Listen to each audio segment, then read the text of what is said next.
Kari Lake is one of the clients you represented in her claims that we know the Arizona election was not handled well, but she's claiming fraud, and that was just dismissed. Saturday, December 24th, Christmas Eve, after a 2-day trial, Maricopa County Superior Judge Peter Thompson ruled against her in her lawsuit challenging the election.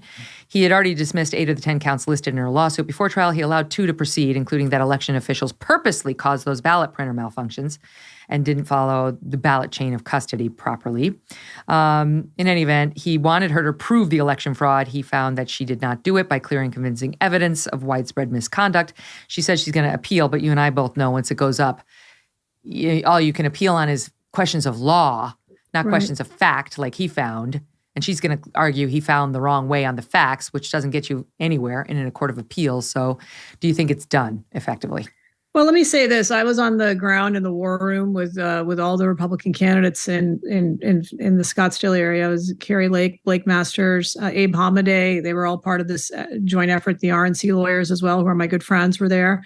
And overall, what I can say is the irregularities were gross and shocking, and they were, somewhat similar to the scale of irregularities in the 2020 Maricopa County election. And so the question is raised, why wasn't a lawsuit filed after that election in 2020, like in Arizona and throughout the country and other states with irregularities? Why wasn't it cleaned up? That's one of the leadership issues that I think is lacking at the RNC.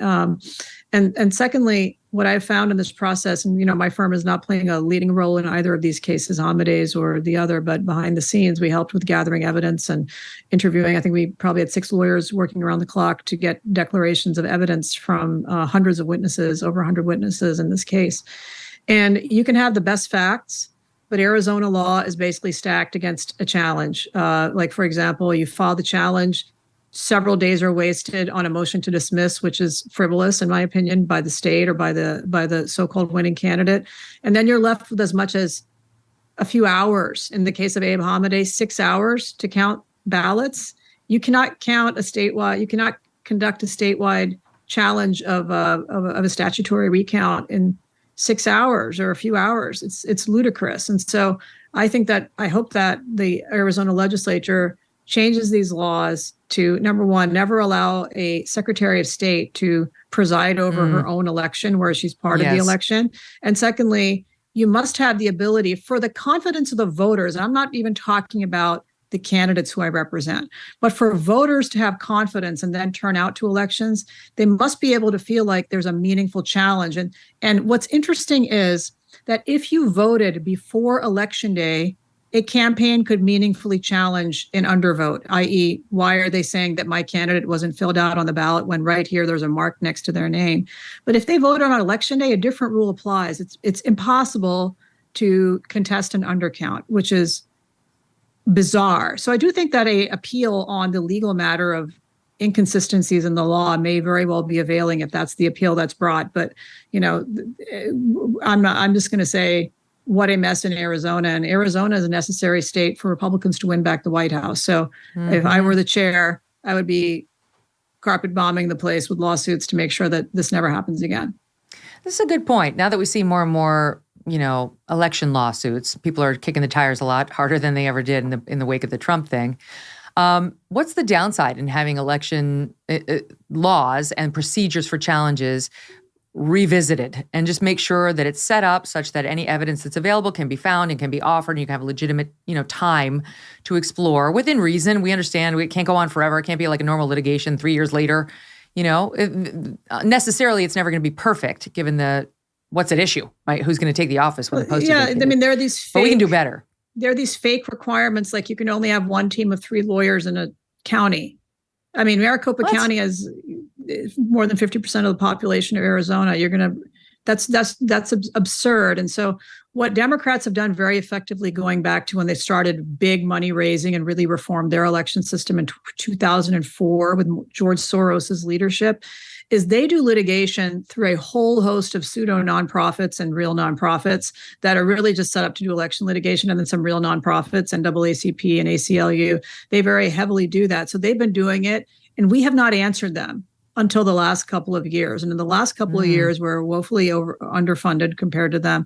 So this needs to be job number one, is not just defending lawsuits that Democrats use to downgrade our election integrity, but filing lawsuits, just like I described, to make sure that if there is a disputed election, which happens quite a bit in America, that the voters at the end of the day feel confidence that the correct result was had. If I'm a Republican voter in Arizona, I'm looking at this evidence.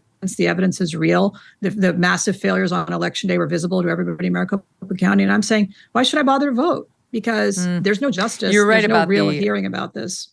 You're definitely right about the fact that Kari Lake's opponent was running the election system as Secretary of State, which is just, that absolutely should change. I mean, they talk about undermining faith in the election, just the appearance of impropriety. Yeah. And she was banking on nothing going wrong, even accidentally. And even if what happened in Maricopa County with the ballots not being printed in dark enough ink was a genuine incident of negligence as opposed to intentionality, as Kari Lake implies and suggests, too bad on Katie Hobbs, because she's the one who was responsible for it, But ultimately, It won't be too bad for Katie Hobbs. It'll be too bad for Kari Lake, who Katie's due to be sworn in on Thursday. Go ahead, Viva. Yeah, Megyn, I was going to say, on appeal, they don't retry questions of fact, but only questions of law. I do my weekly live streams with Robert Barnes, and the idea that he's floating around, or that he has suggested, and I greatly respect his opinion, is that as a matter of law, the Judge Thompson set up a sort of a three-part conjunctive that Kari Lake had to prove that there was intentional interference, that the intentional interference was intentional to affect the outcome, and that it did in fact affect the outcome. What Robert and I discussed on our weekly streams is that perhaps there's an error in law where once certain improprieties have been evidenced, as they were in this particular case, printing up the ballots on the wrong size, not being read the day of, Bill Gates from Maricopa County came out on election day with a video saying, we have problems. The ballots are not being read. You could put them in box number 3, or you can go find somewhere else to vote, suggesting that there were long lineups. Once you have evidence of improprieties, that in law, it was an error in law to require that they be proven to be intentional for the specific purposes of impacting the election, and that they did in fact impact the election.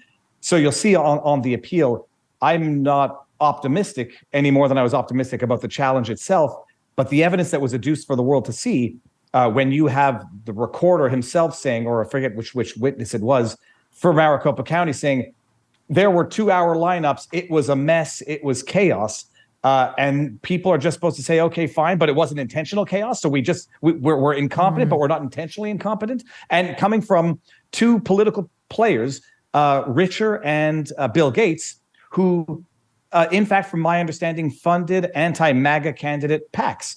I mean, it reeks on its face. The only question is, as a matter of fact, are people going to find this objectionable to demand answers? Or as a matter of law, is a court of appeal going to say, all right, you didn't prove it was intentional for the purposes of intentionally impacting the vote, but there were problems that affected real-time voting the day of when 70% of the votes were Republican. One can only cross their fingers and hope, but I wouldn't hold my breath. Yeah, I mean, if I can add one more fact to this, it is that one of the things in Abe Hamadeh's election contest that was just ruled on last week, where we had mere less than a day of time for lawyers to examine a subset of the ballots, was, an undervote, i.e. you're claiming that your vote for your candidate wasn't recorded. An undervote could have been caught in real time by the voter, because you would have fed your ballot into the machine, and the machine would spit it out saying there's an undervote. Well, guess what? If in Maricopa County your ballot could not be read by the machine, which was a significant percentage of the ballots, as Viva just described, you did not have that opportunity, and yet the judge rejected the challenge on the basis that the voter could have identified the problem on site. So anybody whose ballot was not read that day was denied the due process of law to be able to be notified of the undervote and then corrected on the ballot. You've heard me talk about Bonner Private Wine Partnership in the past. They have these incredibly rare Malbecs that you must try. If you enjoy a glass of wine, try these wines from the extreme altitudes of Argentina. Starts off like a fun story. The flavor is unlike any other. Blackberry, leather, smoke, little dark cherry, spectacular. All these wines, they're nearly impossible to get on your own. The producers, deep in the Andes Mountains, make limited quantity. The best part, they have cut out the middleman. You won't deal with a big markup because of that. Today, we have a new offer that we've never had before. If you visit bonnerprivatewines.com/MK, you will not only get the wine for over 50% off, plus free shipping, you will also get a bonus bottle of small batch limited production wine from their exclusive wine cellar. That's 4 bottles for the price of 3. It's a deal that's hard to turn down if you are a wine lover like I am. You will love Bonner Wines. Go to bonnerprivatewines.com/MKS. Stands for MK Show. Okay.